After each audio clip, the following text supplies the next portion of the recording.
সবাইকে নমস্কার। আজকের এমবিএ ব্লগে আমরা আলোচনা করব সুনাম ও শেয়ারের মূল্য নির্ধারণ, valuation of goodwill and share. একটি প্রতিষ্ঠানে নানা ধরনের সম্পত্তি বা অ্যাসেট থাকে। সুনাম বা গুডউইল এর মধ্যে অন্যতম। সুনাম হলো প্রতিষ্ঠানের সুখ্যাতির ফল। প্রতিষ্ঠানের সুখ্যাতির সাথে মুনাফা অর্জন ক্ষমতার নিবিড় একটা সম্পর্ক রয়েছে। মুনাফা অর্জন ক্ষমতা বৃদ্ধি পেলে সুনামও বৃদ্ধি পায়। নানাবিধ কারণে একটি প্রতিষ্ঠানে সুনামের মূল্য নির্ধারণের প্রয়োজন পড়ে। এই অধ্যায়ে সুনামের মূল্য নির্ধারণ সম্পর্কে বিস্তারিত আলোচনা করব। যৌথ মূলধনী কোম্পানির মোট মূলধনকে কতগুলো ক্ষুদ্র ক্ষুদ্র সমান অংশে বিভক্ত করা হয়। এদের প্রতিটিকে এক একটি শেয়ার বলে। নতুন ইস্যুকৃত শেয়ারের একটি অভিহিত মূল্য থাকে, তবে কোম্পানি পরিচালনার ফলে কয়েক বছর পর এর নিট সম্পদের পরিবর্তন ঘটে। ফলে শেয়ারের মূল্যেরও পরিবর্তন হয়। তাই শেয়ারের প্রকৃত মূল্য জানার প্রয়োজনীয়তা দেখা দেয়। এই ব্লগে সুনামের মূল্য নির্ধারণের পাশাপাশি আমি শেয়ারের মূল্য নির্ধারণ নিয়েও আলোচনা করব। তাহলে প্রিলিমিনারি ডিসকাশন অন গুডউইল। সুনামের প্রাথমিক আলোচনা নিয়ে প্রথমে আলোচনা করছি। এর মধ্যে কি কি বলবো আমি? সুনাম কি তা বলতে পারেন, সুনামের প্রকৃতির ব্যাখ্যা করতে পারবেন, সুনামের প্রকারভেদ কত রকম, সুনাম কিভাবে সৃষ্টি হয় সেইটা বলবো আমি।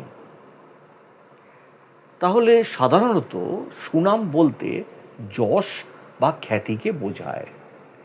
কোনো প্রতিষ্ঠানের বাণিজ্যিক সুনাম বলতে যশ বা খ্যাতির কারণে ওই প্রতিষ্ঠান একই প্রকৃতির অন্য কোনো প্রতিষ্ঠান থেকে যে বাড়তি মুনাফা অর্জনের ক্ষমতা রাখে তার আর্থিক মূল্যকে বোঝায়। অস্পর্শনীয় সম্পত্তিগুলির মধ্যে সুনাম সবচেয়ে বেশি গুরুত্বপূর্ণ একটি সম্পত্তি। সুনামের অস্তিত্ব প্রতিষ্ঠানের মুনাফা অর্জন ক্ষমতার উপর নির্ভরশীল। প্রতিষ্ঠানের মুনাফা অর্জন ক্ষমতা বৃদ্ধি পেলে সুনামও বৃদ্ধি পায়। The favor or advantages that a business has acquired, especially through its brands and its good reputation, is called goodwill. কোনো প্রতিষ্ঠানের সুনাম বলতে সংশ্লিষ্ট প্রতিষ্ঠানের কারবারি জগতে ওই প্রতিষ্ঠানের খ্যাতি বা ক্রেতাদের সাথে তার ঘনিষ্ঠতা জনিত সুবিধাকে বোঝায়। এবং সুনামের দ্বারাই কোনো একটি সুপ্রতিষ্ঠিত কারবারকে অন্য একটি প্রতিষ্ঠান হইতে আলাদা করা যায়। মোট কথা হলো যে পণ্যের উৎকৃষ্ট মান, প্রতিষ্ঠানের সুবিধাজনক অবস্থান, কর্মচারীর দক্ষতা, মালিকের ব্যক্তিগত সুখ্যাতি, ব্র্যান্ড নাম প্রভৃতি বহু উপাদানের যে সমষ্টিগত ফলাফলই হলো সুনাম বা গুডউইল। তাহলে সুনাম ক্রয়কৃত অথবা অভ্যন্তরীণভাবে সৃষ্ট উভয় ধরনেরই হতে পারে। এখন বলবো আমি সুনামের কি প্রকৃতি, নেচার অফ গুডউইল। সুনামের কোনো আকার বা বস্তুগত অস্তিত্ব নেই। এটি একটি ইনভিজিবল, একটা অদৃশ্য এবং অস্পর্শনীয়, আনটাচেবল অ্যাসেট বা সম্পত্তি। তবে কাল্পনিক সম্পত্তি নয়, কারণ ইহার বাজার মূল্য রয়েছে। সুনাম অনেক সময় দৃশ্যমান হয়, ভিজিবল হয়। সম্পত্তি হতেও অধিক মূল্যবান হিসাবে প্রতীয়মান হতে পারে। প্রতিষ্ঠানের প্রত্যাশিত স্বাভাবিক আয়ের অতিরিক্ত আয়ের ধারণাই সুনাম হিসাবে দেখানো হয়। তবে ব্যবসায়ের সুনাম একটি বহু আলোচিত ও বিতর্কিত বিষয়, কারণ প্রতিষ্ঠানের নিট ক্ষতি হওয়া সত্ত্বেও সুনামকে উদ্ধৃতপত্রে সম্পদ হিসাবে প্রদর্শন করা হয়। যখন কোনো ব্যক্তি সুনামের জন্য কোনো মূল্য প্রদান করেন, তখন সে আসলে এমন কোনো কিছুর জন্য অর্থ প্রদান করেন যা তাকে অতিরিক্ত মুনাফা অর্জনে সাহায্য করবে। এই অতিরিক্ত মুনাফা সুনামের সাহায্য ছাড়া সচেষ্টায় উপার্জন করা তার পক্ষে সম্ভব না। প্রতিষ্ঠানের অবস্থান, বয়স, কর্মচারীদের সুমিষ্ট ব্যবহার, মালিকের ব্যক্তিগত যশ বা খ্যাতি বা খরিদ্দারের প্রকৃতি, সঠিক মূল্য প্রবৃত্তির কারণে একক প্রতিষ্ঠানের সুনামের প্রকৃতি এক এক রকমের হয়ে থাকে। Types of goodwill.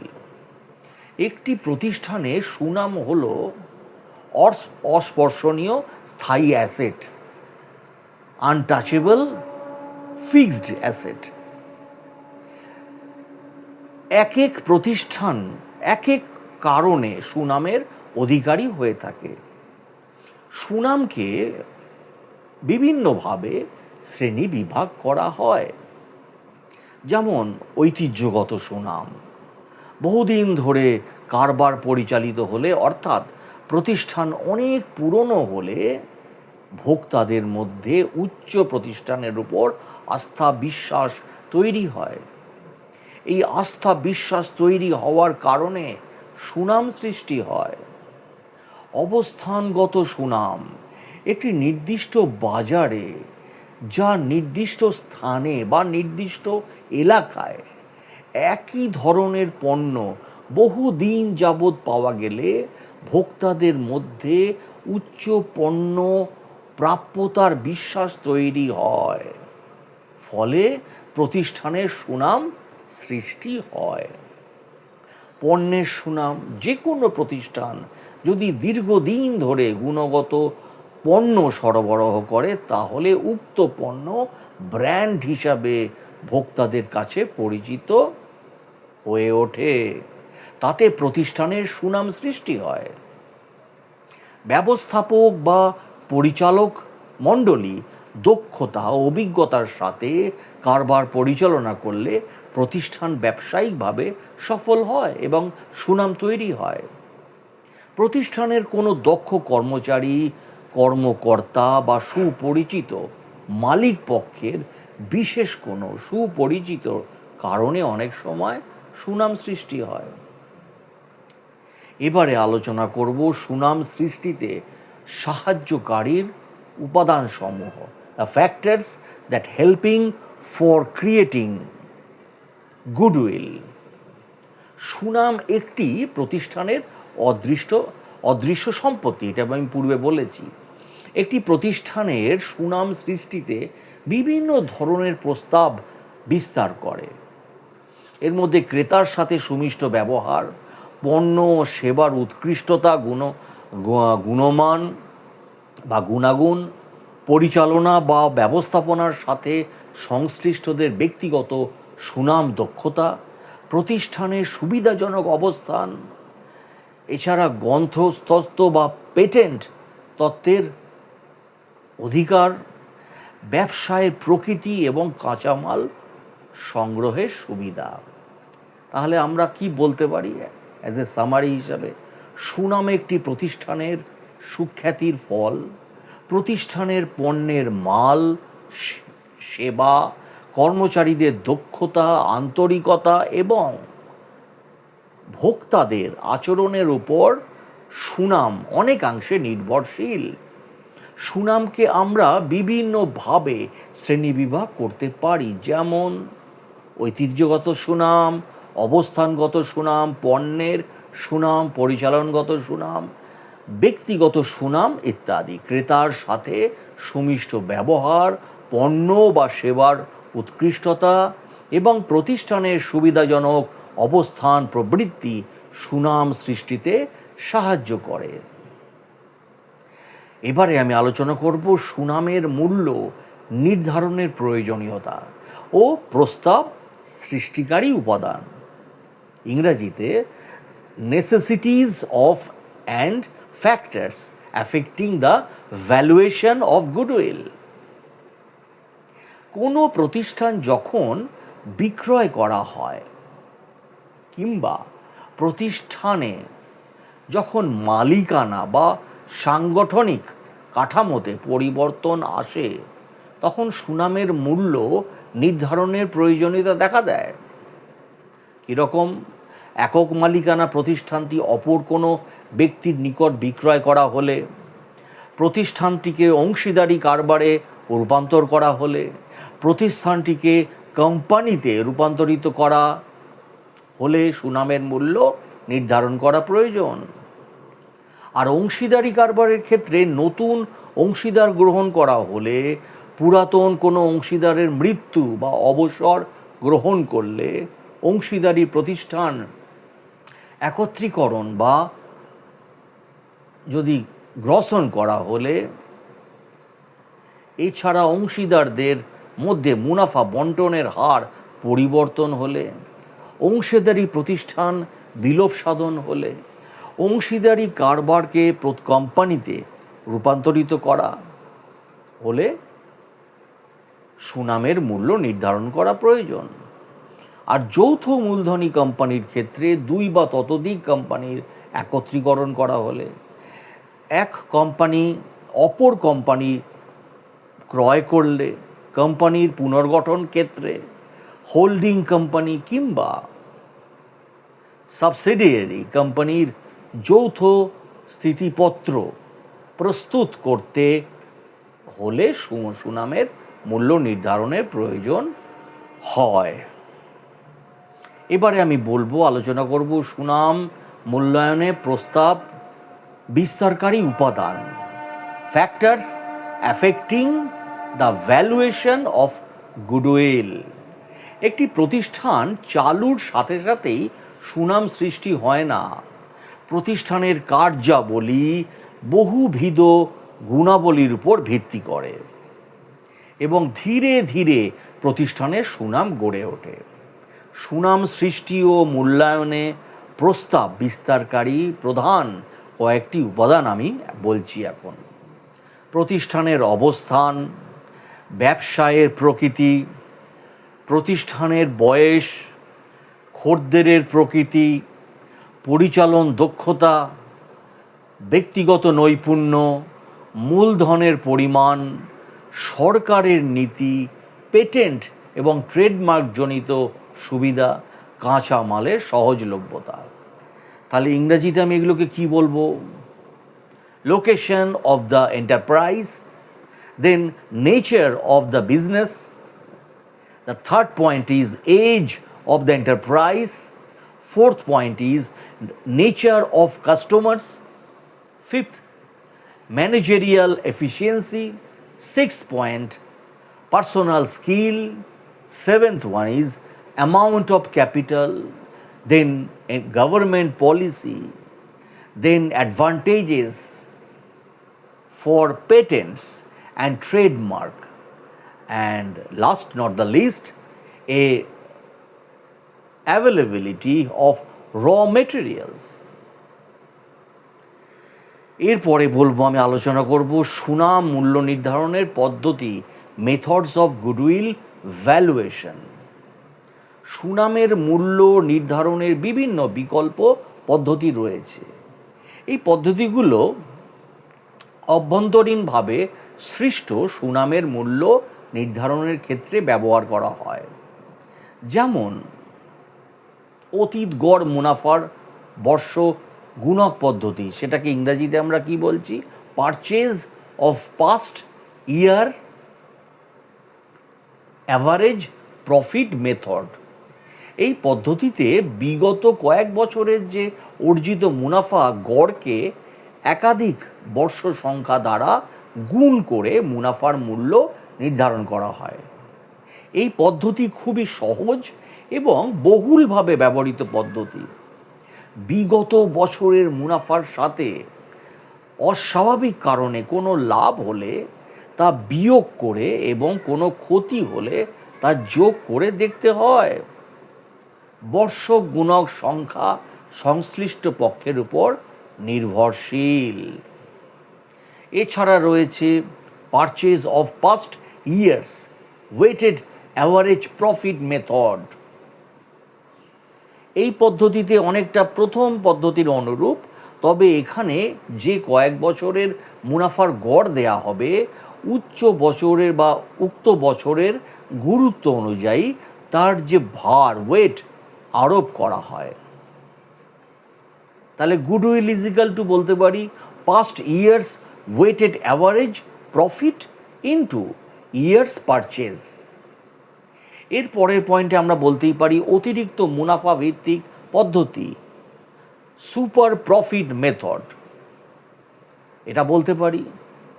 এছাড়া বিনিয়োজিত মূলধন নির্ণায়ক বলতে পারি, গড় বিনিয়োজিত মূলধন বলতে পারি, স্বাভাবিক মুনাফা আসতে পারে, অতি মুনাফা আসতে পারে, তাই না? এছাড়া আসতে পারে ক্যাপিটালাইজেশন মেথড আসতে পারে, ক্যাপিটালাইজেশনস অফ অ্যাভারেজ প্রফিট, এটাও আমি বলতে পারি। তো এবারে আমি আলোচনা করব যে preliminary discussion on valuation of শেয়ারের মূল্য নির্ধারণ বা নির্ধারণের প্রাথমিক আলোচনা। একটি দেশের পুঁজিবাজারের অন্যতম প্রধান উপাদান হল যৌথ মূলধনী কোম্পানির শেয়ার বলতে যৌথ মূলধনী কোম্পানির মূলধনের ক্ষুদ্র ক্ষুদ্র সমান অংশকে বোঝায়। পুঁজি বাজারকে তালিকাভুক্ত কোম্পানির শেয়ারের দুটো মূল্য থাকে, একটি হলো অভিহিত যা লিখিত মূল্য, অন্যটি হচ্ছে বাজার মূল্য। নতুন কোম্পানির ক্ষেত্রে শেয়ারের মূল্য নির্ধারণের প্রয়োজন হয় না, কারণ এক্ষেত্রে কোম্পানির যে ইস্যুকৃত মূল্যই শেয়ারের মূল্য। তবে ব্যবসায় পরিচালনার ফলে কয়েক বছর পর নিট সম্পদের মূল্যের যে পরিবর্তন হলে শেয়ারের মূল্যও পরিবর্তিত হয়। এছাড়াও শেয়ারের চাহিদা ও যোগান, কোম্পানির উপার্জন ক্ষমতা, ব্যাংক মুনাফা ও সুদের হার, দেশের অর্থনৈতিক ও রাজনৈতিক পরিস্থিতির কারণেও শেয়ারের মূল্য পরিবর্তিত হয়। মূলত দুটি উদ্দেশ্য শেয়ারের মূল্য নির্ধারণের প্রয়োজন পড়ে।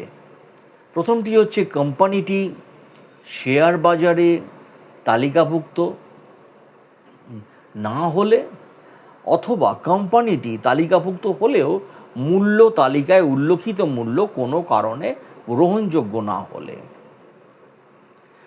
পাবলিক লিমিটেড কোম্পানির ক্ষেত্রে মালিকানা পরিবর্তন হলে শেয়ারের মূল্য নির্ধারণের প্রয়োজন পড়ে। প্রকৃত অবস্থার সাথে সঙ্গতিপূর্ণ বলে মনে না হলে পাবলিক লিমিটেড কোম্পানির শেয়ারের মূল্য নিরূপণ প্রয়োজনীয় হয়ে পড়ে।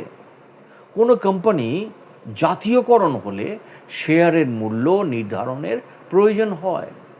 হোল্ডিং কোম্পানি গঠনের বেলায় সংখ্যালঘু স্বার্থ নির্ণয়নের কোনো শেয়ারের মূল্য নির্ধারণের প্রয়োজন হয়। এক শ্রেণীর শেয়ারকে অন্য শ্রেণীতে রূপান্তরের জন্য শেয়ারের মূল্যায়ন করা হয়। ঋণের পরিবর্তে জামানত হিসাবে কোনো কোম্পানির শেয়ার গ্রহণ করার ক্ষেত্রেও শেয়ার মূল্যায়ন করতে হয়। বিনিয়োগকারী কোম্পানির সম্পত্তির মূল্যায়নের প্রয়োজনেও শেয়ার মূল্যায়ন করতে হয়। তো আজকে আমরা ভিডিওটা এখানেই শেষ করছি। যদি আমার ভিডিওটা আপনাদের ভালো লেগে থাকে প্লিজ আমার চ্যানেলটিকে সাবস্ক্রাইব এবং শেয়ার করে দেবেন।